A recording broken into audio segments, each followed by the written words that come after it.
Wanted to do a quick video to explain how I control aphids naturally in my yard. Now you've probably heard, and you can see these two guys getting it on right there.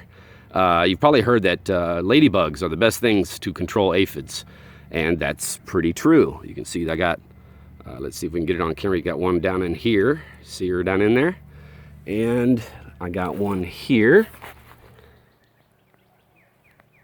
right there.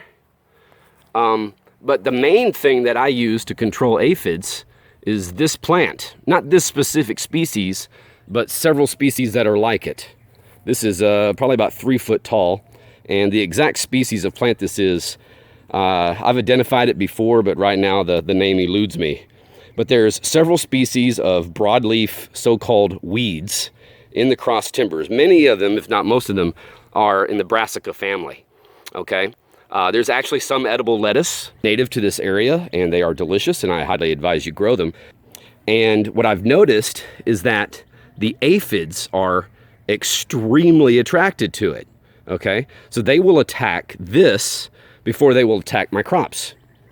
So I actually leave these growing in my yard, especially during this time of the year when the aphids come out, to try to keep them off of my crops. Now, you may say, well, you know, no aphids are good aphids. Well, the thing is, if you want ladybugs, you kind of have to have aphids. They need food.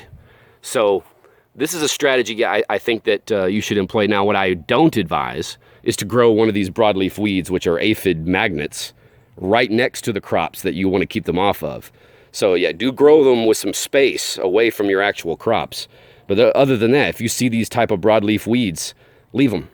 And I'll get some shots here so maybe you can identify it. And if I identify it in editing, then I'll annotate the video and or put it in the description.